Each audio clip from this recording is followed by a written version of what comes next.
YCP minority విభాగం రాష్ట్ర స్థాయి సమావేశం జరిగింది. ఈ సమావేశంలో వైసీపీ స్టేట్ కోఆర్డినేటర్ సజ్జల రామకృష్ణారెడ్డి పాల్గొన్నారు. ఇక వైసీపీ మైనార్టీ విభాగం చేపట్టాల్సిన కార్యాచరణపై సమావేశంలో చర్చించారు.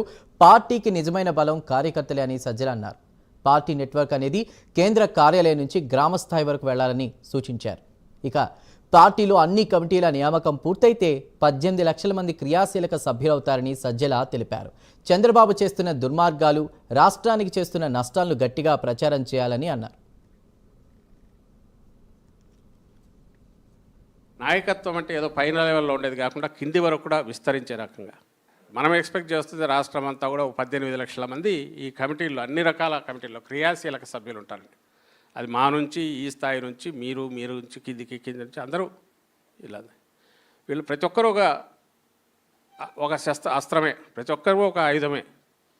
ఏం తీసుకుపోవడానికి చంద్రబాబు నాయుడు దుర్మార్గాలను, ఆయన ప్రభుత్వం దుర్మార్గాలను, ఆయనను ఇప్పుడు పెట్టుకున్నందువల్ల జరుగుతున్న నష్టాన్ని, భవిష్యత్తులో ఇలాంటి నష్టం జరగకుండా ఏ రకంగా మనం ప్రజలు అప్రమత్తంగా ఉండాలి. ఇప్పుడు ఉండే దాంట్లో సోషల్ మీడియా బాగా యాక్టివ్గా ఉంది. సో దట్ మన మెసేజ్లు, పార్టీ మెసేజ్లు పోతుంటాయి. అవతల దాన్ని ఎత్తి చూపడానికి ముఖ్యంగా మైనారిటీ విభాగం కాబట్టి మైనారిటీ ఇష్యూస్ మీద, ఇన్ అడిషన్ టు పొలిటికల్ వాటితో పాటు ఎప్పటికప్పుడు రియాక్ట్ కావడానికి, అలాగే అవతల వాళ్ళ మీద తిప్పికొట్టడానికి దాడిని మనం ఇది చేస్తున్నది. ఈ ప్లాట్ఫామ్స్ యాక్టివ్గా ఉండాలి ఎప్పుడు. ఈ ఫేక్ అటాక్స్ ఏదైతే వాళ్ళు పెయిడ్ వీళ్ళు చేస్తుంటారు కదా, ఎవడో గ్రూపులు ఉన్నాయి కొంతమంది టీడీపీ వాళ్ళు ఎంకరేజ్ చేసేది. మైనారిటీలు, నేను ఇంతకుముందు అంటే రాష్ట్రం ప్రజలు పట్టించుకోరు, మైనారిటీల గురించి అసలు పట్టించుకోరు. ఎట్లాంటి మాటలు.